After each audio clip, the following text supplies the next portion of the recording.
Hello नमस्कार दोस्तों, आप सभी का आपके अपने प्यारे से परिवार सेड़ा क्लासेस यूट्यूब चैनल में एक बार फिर बहुत बहुत स्वागत है।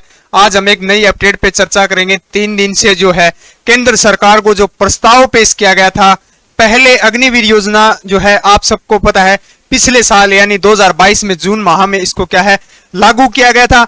और इसमें बदलाव को लेकर सबसे बड़ा जो बदलाव है वो उम्र को लेकर बदलाव है कि उम्र में छूट देने का जो प्रस्ताव जो रखा गया है केंद्र सरकार के सामने, और 25% से अधिक यानी कि उस पद को जो है यानी कि 4 साल बाद अग्निवीर को 25% से बढ़ाकर उस संख्या को क्या है 50% करने का क्या है प्रस्ताव पेश किया गया है।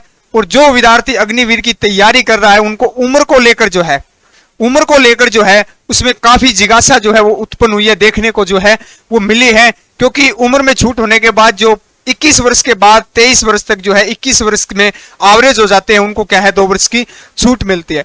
इस वीडियो के माध्यम से हम चर्चा करेंगे कि किन किन ट्रेड में छूट दी जाएगी और कब तक इस योजना को लागू किया जाएगा और किस किस डिफेंस में इसको क्या है एयरफोर्स, नेवी और आर्मी तीनों में लागू किया जाएगा क्या। तो वीडियो के अंत तक बने रहिए। देखिए, सबसे पहले तो हम बात करते हैं पदों से लेकर कि वर्तमान समय में जो है वो कितने पदों पर भर्ती के लिए नोटिफिकेशन जारी हुआ था। तो वर्तमान में आप सबको पता है 40,000 पदों के लिए 40,000 पदों के लिए नोटिफिकेशन जारी हुआ कि पहले बैच में जो है वो 40,000 विद्यार्थियों को क्या है ज्वाइनिंग दी जाएगी। फिर बात करते हैं कि पहले आप सबको पता है 80,000 से 90,000 पदों पर क्या है भर्तियां की जाती थी। और आप सबको पता है 2 वर्ष पीछे कोरोना काल के अंदर जो है वो भर्तियां नहीं हो पाई, जिसके कारण आर्मी में जो है वो लगभग 1,75,000 पद जो है वो अभी भी क्या है खाली है। अगर 40,000 अग्निवीर नए अग्निवीरों को भर्ती किया जाता है, इस अकॉर्डिंग अगर चलते हैं तो ये पद जो है वो कभी भी क्या है पूर्ण रूप से भरे नहीं जाएंगे और इन रिक्त पद जो है उनको भरना क्या है बहुत आवश्यक है। फिर बात करते हैं कि जो पहले जो 80,000 पदों पे भर्ती होती थी, इनका बैलेंस जो बना हुआ था 80,000 से जो है वो फौजी जो है वो 1 साल में रिटायर होते थे और उनकी जगह क्या है 80 से 90,000 क्या है फौजियों को आर्मी के जो फौजी जो होते हैं उनको क्या है भर्ती कर लिया जाता था। इस अकॉर्डिंग बैलेंस पे क्या है इनका क्या है शेड्यूल चलता था। अगर अब हम बात करें 40,000 प्रत्येक साल में 40,000 को भर्ती करते हैं और आउट जो है यानी रिटायरमेंट जो लेते हैं वो 80,000 लेते हैं, तो इन पदों की संख्या जो है 1,75,000 से बढ़कर क्या है काफी हो जाएगी। आंकड़ों के अनुसार जो है वो 1,75,000 क्या है बताई जा रही है।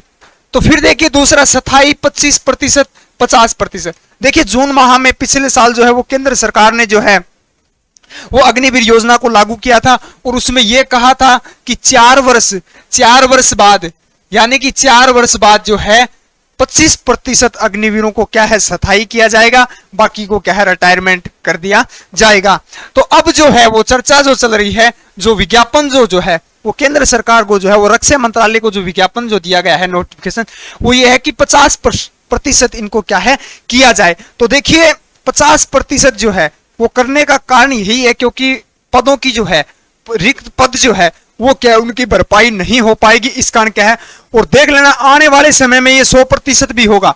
आने वाले समय में क्या है ये इनकी संख्या जो है वो 100% भी क्या है हो जाएगी, क्योंकि रिटायरमेंट के आंकड़े में क्या है कोई बदलाव नहीं होगा और इनमें जो बदलाव होगा 50% भी करेंगे तो 60,000 यानी कि 60,000 जो है 60,000 अग्निवीर जो भर्ती करेंगे उसमें से अगर हम माने तो 30,000 को क्या है परमानेंट कर लिए जाते हैं, स्थायी करेंगे तो भी उन पदों को क्या है भरा नहीं जा सकता और सेना में क्या है पदों को क्या है खाली पद जो काफी खाली हो जाएंगे। और सेना हर बार कहती है कि क्वालिटी के साथ कभी कॉम्प्रोमाइज नहीं होता, क्योंकि अगर सेना में आप सबको पता है भारत की जो मजबूत जो कड़ी है वो क्या है सेना ही है, चाहे वो एयरफोर्स हो, नेवी हो या आर्मी हो। तो अगर इन पदों को इस प्रकार से भर्ती किया जाएगा तो पदों की संख्या खाली की क्या है काफी बढ़ जाएगी। तो 2 से 3 वर्ष के अंदर ही आप देख लेना इसको क्या है संख्या जो है वो 100% हो जाएगी।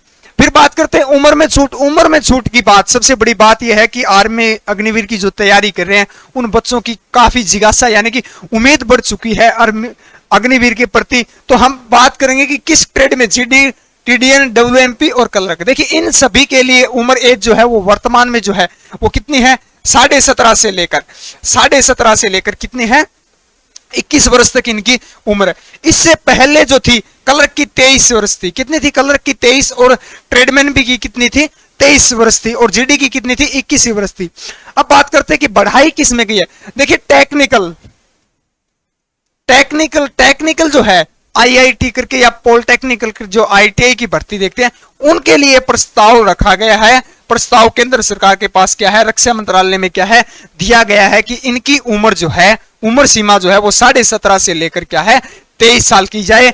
और नर्सिंग, और इसके साथ साथ ये भी कहना चाहूंगा, अगर इस योजना जब लागू होगी तो इसमें काफी बदलाव देखने को आपको मिलेंगे। तो ये ध्यान रहे, टेक्निकल आईआईटी की क्या है, आईआईटी और टेक्निकल की क्या है, डिग्री हासिल करने में यानी कोर्स करने में क्या है, काफी समय लगता है। तो वो समय जो है वो टेक्निकल की जो है वो सबसे ज्यादा आवश्यकता है फोर्स को। तो टेक्निकल में इसको क्या है बढ़ाया गया है। और जीडी में और डब्ल्यूएमपी जो है महिला वुमेन पुलिस जो है, इसमें अभी तक क्लर्क में अभी तक कोई प्रस्ताव नहीं है। और एनए नर्सिंग असिस्टेंट में आप सबको पता ही है 17.5 से लेकर कितनी है 23 वर्ष तक क्या है इसकी आयु सीमा है। इसमें कोई बदलाव नहीं किया गया, और ये क्या है एक स्थायी है, अग्निवीर के तहत नहीं है। तो क्लियर है, टेक्निकल में ही वृद्धि करने का क्या है अभी तक प्लान है। हो सकता है आगे क्लर्क में भी कर दिया जाए, ट्रेडमैन में भी क्या है देखने को बदलाव मिल सकता है। तो आप अपनी तैयारी करते रहे। फिर देखिए चौथा सवाल है कि आर्मी, एयरफोर्स, नेवी, क्या इन तीनों ही फोर्स में क्या है बदलाव जो मंजूरी जो पेश जो किया गया है उनमें सभी में बदलाव देखने को मिल सकता है क्या? तो सभी में, तीनों सेनाओं में क्या है लागू होगा। एक नोटिफिकेशन जारी है जो पीछे जो जुलाई माह में क्या है जारी हुआ था कि जो आर्मी में ही लागू होगा, वही नोटिफिकेशन फैक्ट जो है वो बार बार क्या है बच्चे इधर उधर क्या है फॉरवर्ड जो है वो कर रहे हैं। तो तीनों सेनाओं में ही बदलाव की योजना क्या है लागू होगी। फिर यह योजना लागू कब होगी? देखिए योजना जो है वो सूत्रों के माध्यम से जो है वो इसी माह के अंत तक क्या है ये योजना लागू हो जाएगी, और बड़े भी बदलाव इनमें क्या है देखने को मिल सकते हैं। फिर अंतिम सवाल है कि नई भर्ती या नई वैकेंसी जो है वो कब होगी, नई भर्ती जो है उसकी वैकेंसी कब जारी होगी। देखिए अक्टूबर लास्ट तक जो है वो नई भर्ती का नोटिफिकेशन जो है वो आ जाएगा कि कब तक किस कार्यालय भर्ती की क्या है पेपर जो है, आगामी पेपर की डेट जो है वो आ जाएगी। तो आप अपनी अच्छे से तैयारी करते रहें। तो मिलते हैं अगली अपडेट के साथ, तब तक हमारे साथ बने रहिए। Thank you for watching. जय हिंद, जय भारत।